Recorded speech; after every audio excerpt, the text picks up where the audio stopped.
இந்த கதையை பற்றி சொல்லணும்னா, பெரியவங்க ஒரு அட்வைஸ் சொன்னா கேட்கறதில்ல. இந்த சைடு போகாதடா, அந்த சைடு போகாதடான்னு சொன்னா ஆளா முந்தி அடிச்சுட்டு போவோம். அப்படி முந்தி அடிச்சுட்டு போய் மாட்டிக்கிட்டு முழிச்ச 4 மாணவர்களோட கதையை பற்றி தான் பார்க்க போகிறோம். கதை என்னடா சொல்ல வரேன்னு கேட்டிங்கன்னா, கதை ரொம்ப இன்ட்ரெஸ்டிங்காக இருக்கும். கதைக்குள்ளேயே கதையோட ஓப்பனிங்கில் பார்த்தீங்கன்னா, கொஞ்சம் காலேஜை பற்றி பார்க்கலாம். காலேஜ் எப்படி இருக்குன்னு பார்த்தீங்கன்னா, காலேஜ் நம்ம பசங்க எதிர்பார்க்குற மாதிரி சும்மா சூப்பராக லக்ஸூரியஸ்டாக அழகாக இருக்கும். அந்த காலேஜ் எந்த அளவுக்கு அழகாக இருக்குன்னு பார்த்தீங்கன்னா, பெயிண்டிங்லாம் சும்மா நச்சுன்னு இருக்கும். சேர்ந்தா இந்த மாதிரி காலேஜில் சேரணும்னு பசங்களும் எதிர்பார்க்கக்கூடிய அளவுக்கு சூப்பர் காலேஜ்.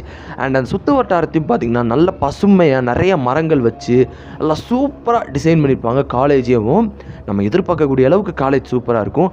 ஆனால் அதுக்கு அப்படியே பேக் பில்டிங்குள்ளே போனீங்கன்னா இதுக்கு ஆப்போசிட்டுங்க. அந்த சைடு பசங்களே போகக்கூடாதுன்னு தடை வச்சுருக்காங்க.